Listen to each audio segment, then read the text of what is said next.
Okay, good evening, everybody, and welcome to this webinar. As you can see from the title, Money Management and Budgeting.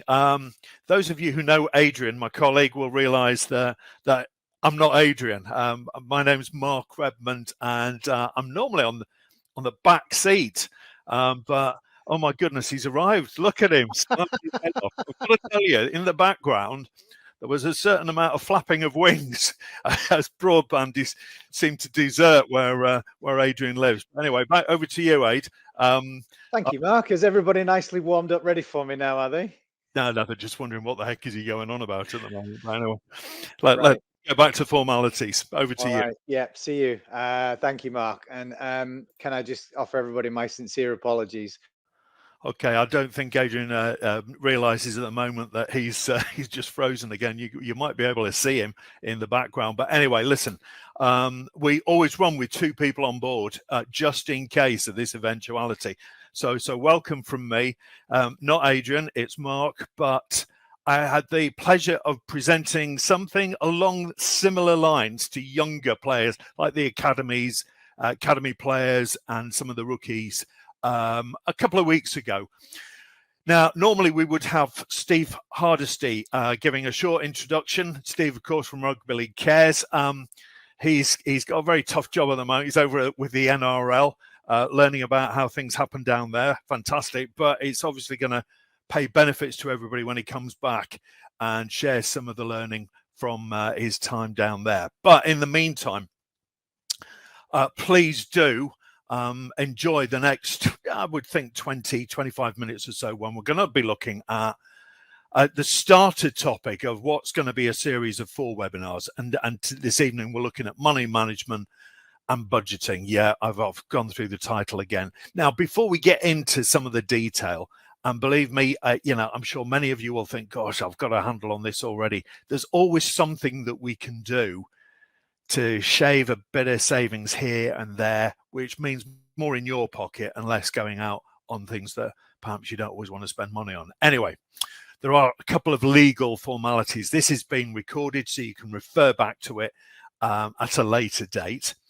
The information in the webinar is correct at the time of recording, and it refers to the tax year for 2023-24. In other words, it's current information. I think on that point, I should point out, as I'm sure many of you know, the new tax year starts on April the 6th. That will be in the new tax year 2024-25.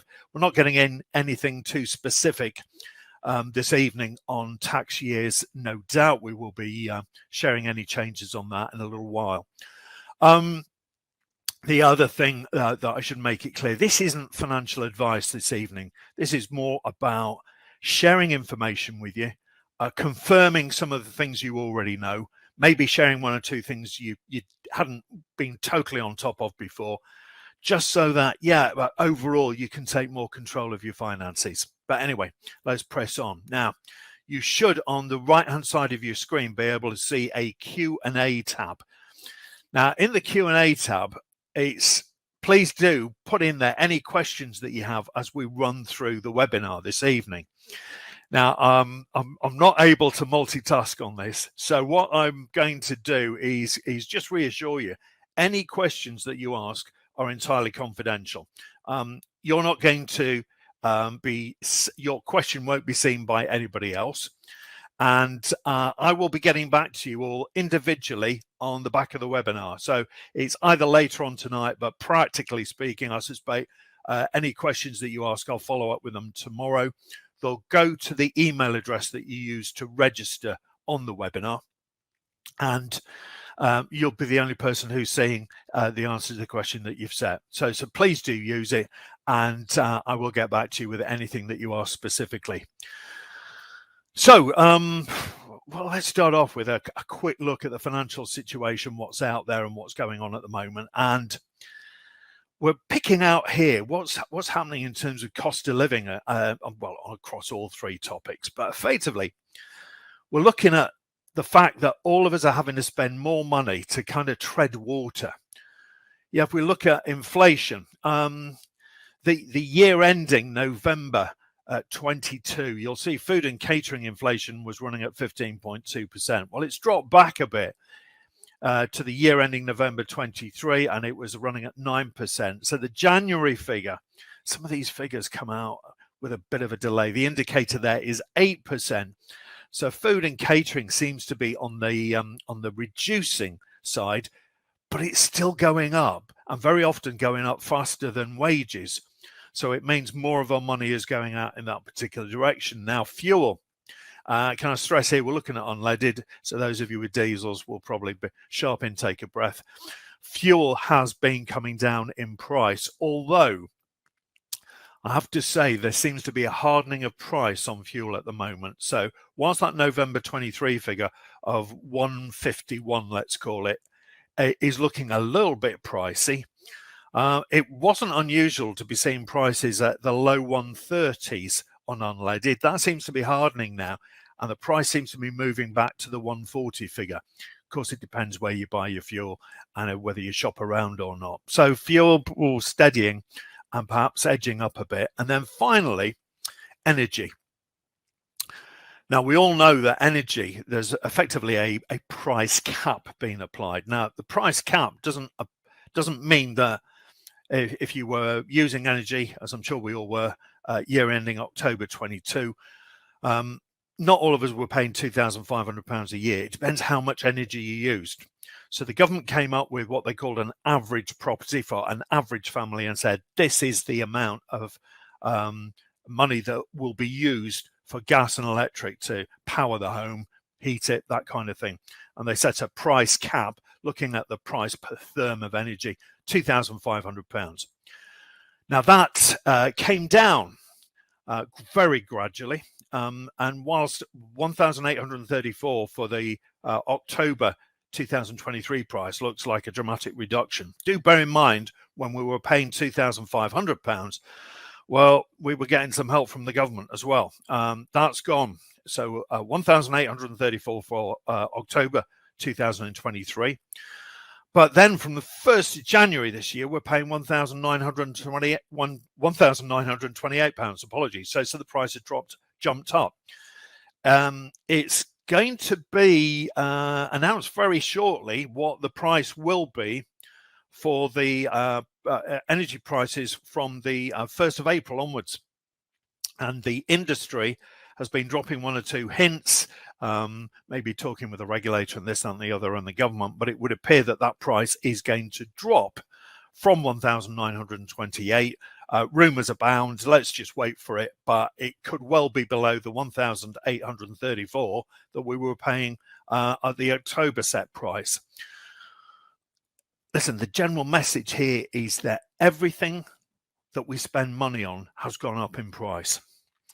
Inflation is still running at quite a rate. I know 4% inflation sounds, oh, well, that's manageable. If your wages aren't going up by that amount, then okay, you're going to have to make cuts. And specific items do go up faster. So, you know, some of the energy inflation, I do remember when it's not so many years ago now, I was spending £1,300 a year on energy. So, you know, whatever we're paying now is a pretty dramatic increase. So when it comes to thinking about saving money, these three questions, which we've unashamedly taken from somebody else who talks about money a lot, you've probably seen them on TV from time to time. It's worth asking yourself these three questions, because the first question to me is the biggest one. Do I need it? There's a big difference, as I'm sure we all appreciate, between need and want. So I want lots of things, but I don't need them. And it helps if you're looking to save money to ask yourself that big question at the beginning, which is, do you need it? And if the answer to that is yes, you do, well, you go on to the next question, which is, can you afford it? Now, affordability, what does that mean? Well, if you can afford it, great. You'll probably try and get it at the very best price. In other words, can I get it cheaper? If you can't afford it, then you've got to think, well, I still need it. So what's the next best way of buying this? And inevitably, you start looking at credit facilities. In other words, you're borrowing money to buy the thing that you need. Now, that just underlines the importance of having some savings put aside to buy things or to cover the cost of things when inevitably situations change. But at the same time, I'd go back to that first one. Do you need it? And do your very best at that point to acknowledge the difference between need and want. We're just going to go through a whole range of particular topics. And we're going to start with insurances. Now, if you've got a vehicle on the road, as I'm sure you all have, then it's a legal requirement to have car insurance. Just a heads up, car insurance is going up quite significantly at the moment. It's not unusual. I've seen some quotes going around where insurance companies are quoting somebody who's not made a claim an increase of 25% on the previous year's premium. Okay, now that seems to be a heck of a lot of money. It stresses to me the importance of shopping around. It also stresses the importance of thinking about, well, hang on, how many miles am I doing? What's my application said last time? Am I paying to insure miles that I'm not actually driving? If you're going to use a comparison site when you're looking at the car insurance, do make sure, if you're using a comparison site, to cover two. That's because different comparison sites will have different deals with different insurers. So you might miss out on a specific deal if you just focus on the one comparison site. Using two might surprisingly save you a bit of money. Home insurance. Well, it depends. If you're renting, not so much of a problem, but you'll still need some form of contents insurance. Otherwise, who knows what can go wrong. But your landlord should have buildings insurance. It's not your problem, remember. But if you do own your property, clearly a combination of buildings and contents. And again, do shop around very carefully indeed. The final one, holiday, or let's call it what it is, which is travel insurance. And the whole point about travel insurance is make sure that, again, shop around carefully. Also make sure that you are going for the level of cover that you need. We can all find things at very cheap prices, but when it comes to making a claim, particularly travel insurance, it's so important that it covers the region that you're on holiday and it provides the level of cover that you need. I'll give you a couple of, for me, very real life examples. My son managed to burn his feet. I've no idea how that happened in Tenerife. The cost of one night in hospital and treatment, €3,500. Okay, fortunately, he had the right level of cover. I have a sister who lives in New York. She broke her arm. It required surgery. That could happen to anybody who's on holiday in New York. With the right level of travel insurance, no problems. With the wrong level of travel insurance, the cost of her operation, $25,000. Make sure you've got the right cover. Bank accounts, let's move on. I know that, there are special deals available to rugby league players, and that Barclays has a particular deal on offer to you. Do bear in mind, though, that there are bank accounts out there that are desperate for you to open a current account with them. And they will actually pay you money to open an account with them. I was looking at two this week where the incentive to move your main bank account to them doesn't mean you can't have another one, remember, but moving your main account over to them would provide you with an incentive of £175 just to move accounts over to them. The other thing is, as well with bank accounts, do make sure that you're getting interest on your savings. Now, instant access is not, as far as I can tell, out there paying 5%, but there are bank accounts, regular savers, they limit the amount you can put in, but you might be getting 8% interest on your savings going into that account. Finally, those of you who do take the brave step of catching the train, first of all, check that they're running. But if you're going to use trains on a regular basis, look and see what deals are out there, including rail cards. Okay. Other points, mobile phone bills. If you're buying or if you're on a particular contract, watch out for those early transfers onto a newer brighter, shinier phone, because those early deals to upgrade your phone to a new service, they look fantastic, and it's fun. Yeah, it's great. You're going to be seeing all sorts of new facilities on it, this and the other. But you know, you could be paying for the privilege. The other thing is, if you've decided, yeah, I don't need a new phone, but I want to shop around and just get a different SIM only deal, do look around carefully. At the moment, there seem to be some pretty impressive deals on offer. Broadband, kind of ironic tonight. Adrian and I were talking just before we came on, and he was talking about wanting to shift his broadband provider. I'm just wondering if they could if they were listening to us, and decided to take it out on him. But yeah, broadband deals. Do be careful and get what you actually need. So we've just been upgraded here to some Super Fiber Plus kind of deal. But if I want the Super Fiber Plus, I'm going to be paying £40 a month just for broadband, no TV or anything thrown in. And yet, if I stay on the deal that I've got at a fairly pedestrian speed, but it seems to be working tonight, then I'm paying £24 a month. Finally, on council tax, those of you who are living on your own, make sure you get the single person discount. Those of you who living in a property and you're thinking, God, the council tax band looks a bit heavy. There is, on the Money Saving Expert website, some pretty useful information about the way that you can check whether or not your property is in the correct council tax band.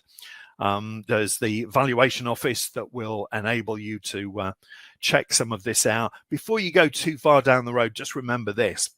It can go one of two ways. You can either drop a level and therefore pay less council tax. The council could turn around and up the valuation, in which case you're moving into a higher charging band. Listen, we've just looked at a range of things that all of us spend money on. And on none of these, I suspect, we're going to be saving £1,000 on its own. What we're looking at, though, is saving £5 here, £10 there. And it's that combination of savings that I hope will deliver to all of us some pretty significant savings over the course of a year. Now, okay, it takes time. I appreciate that. But when you do have a spare 10 minutes here and there, why not do it? Because the money's better in your pocket than it is on the providers that we use. Now, how we get around doing all of this is, of course, that horrible task of budgeting. But it's so important to know what money's going out and where it's going. And it's at this point that what I'm going to just do, hopefully you are seeing a message on your screen now. Little pop-ups appeared and it says, do you currently have a budget? And you've got two options in terms of providing the answer. Yes, you've got one and you're on top of everything. And no, I just, I know what's coming in and I pay what I have to pay. Now I'm padding a bit here because I'm hoping somebody is going to click on here and tell me, yes, I've got a budget and I'm managing my income, or no, I don't have a budget. Listen, it doesn't matter what the answer that you put in, so long as it's an accurate one. That's the main thing. And so far I'm impressed. Everybody so far is definitely they've got a budget. So listen, let's crack on. As well as running a budget and knowing where the money's going, here's definitely ones that I would urge you to think about, and that's setting yourself financial goals over the course of a 12-month period. New Year's a particularly prevalent time. It could be the start of the season for you guys, whatever it is. But if you can work out financially what you want to change or achieve over the course of the next 12 months, and you write it down, strangely enough, you're far more likely to achieve it. And we all know this from all sorts of things. If you've got a particular target on fitness, if it's there in front of you, you're going to get there, hopefully, because you've got it written there. You're going to monitor your progress. Now, financially, it could be things like as you can see here, short-term things. It could be a car, it could be a holiday, clearing debt. And it doesn't mean you're going to clear it in the 12 months, but you might set up a plan to achieve it over the course of a couple of years. Medium things, for some people, it's buying a home. For others, it's moving up the house chain, or it might be acquiring another property as an investment. There's all sorts of things there. And equally, it could be sort of expanding the family. Longer term goals. Well, retirement, that is a huge one. And for you, many, many years in the future. But it could be thinking about, okay, what galvanizes me, excites me, what motivates me? What are you thinking about? Maybe a career after rugby league. Working part-time, yeah, that'll be lovely. Holidays, yeah, all of these are very much linked to the retirement years. Hey, and for some of you, who knows, it could be in your current career moving abroad. It could be moving abroad in the future. Set a timeline for all of these, though. Pardon me. Short term to me is somewhere between 0 and 5 years, 0 and 3 years. It's stuff where I know, because it's going to happen soon, if I'm going to allocate money to this, it's not an investment. It's money that I've got to have in the bank or the building society. Whereas medium term opens the door perhaps to other investments other than savings. In other words, I could be thinking, oh, well, maybe I'm going to put it into property, put it into shares, that kind of thing. Long term, I guess the only thing in terms of retirement is make sure you take advantage of any pension scheme that you're offered, because whilst I appreciate you have to put money in yourself, I do into the ones at Mattioli Woods. At the same time, our employers have to put money in as well. So we might as well have it, because if we don't put money in, they don't put money in. Longer term, yeah, my retirement is clearly a little bit more imminent than yours, but don't take your eye off it, because it does come around, and the more money you've got available to you at that stage, well, the more interesting it's going to be. Now, back to the budget. I've no idea how you budget, but given that you're all on top of your budgets, I just want to highlight a couple of points on this one. Remember, national insurance changed on the 6th of January. If you like, the basic rate of national insurance, that's on earnings up to £50,000 to £270. The rate used to be 12% and it's now 10%. January pay won't have reflected the full impact. February pay will, because we've got a complete month now. The rest are generics, and quite frankly, the only numbers that make any sense at all are yours. Okay, but it's nice to know to put money down to, okay, things that you can't change, but also things that you can change. So things like utility bills and groceries, that's something you can change. Tax, national insurance, slightly less flexibility on those. And if you wanted flexibility, maybe things like socializing and stuff like that. You can, particularly on some of the more modern bank accounts, you can see summaries from your bank that will actually drop your spending into these particular types of topics and say, you are spending, this example, 19% of your money that is being spent is going on into socializing. Now, you can use these tools to kind of reset your budget and say, do you know what, out of my pay, I'm going to go for 15% on socializing. And again, the bank accounts or sometimes budgeting tools will actually give you a warning mid-month if you seem to be running ahead of yourself on those. The important thing is knowing where the money's going, controlling what you can, keeping on top of things like, and the best example I got the other day was streaming services. I didn't appreciate that as a family, so there's myself, my wife, and our 2 sons are still at home. The number of streaming services is quite terrifying. And do we actually need them all? I'd probably argue we don't. They argue the other way. We're sort of in the middle of that one. You'll see bottom left in this example, we've got some money left over. Now that money's left over, it's thinking about what what am I going to direct that money towards? Is it my short-term goals, my medium, or my long-term goals? Only you can decide that for yourself, but you know what you're dealing with and you're on top of it.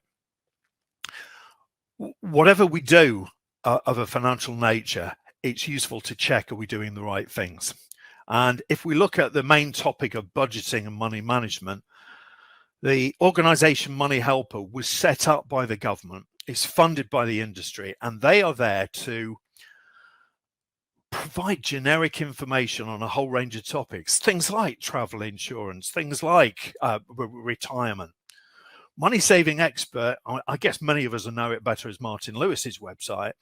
Yeah, it's more edgy and far more active, and you can sign up for a weekly newsletter and you'll get bombarded with offers, including, Adrian assured me, of free Nando's. I've not seen it yet, but I'm still waiting for that. But it's in your face all the time, giving you ideas about how you can save money. And then Money Facts is a free newsletter service that basically tells you who's offering the best interest rates, who's offering the best mortgage rates. It's published normally on a Saturday, and it's free. They don't have anything to sell. They don't call you. They don't charge you. It's just information. Now, comparison sites, there's more than the 3 that you can see there on the slide. There's lots of them. But remember, when you're using comparison sites, it pays to use 2. The other thing to just mention on comparison sites, there's a number of insurers who say we do not appear on comparison sites. So if you want to get prices from them, you're going to have to go direct. The final and less positive grouping we've got there is debt and money worries. Now, the reason we've included them is, I'm not saying that you've got debt worries or money worries, but inevitably in our lives, we meet people who do. Now, Citizens Advice provide free debt advice. Bottom one, National Debt Line, free debt advice. Step Change is a charity, free debt advice.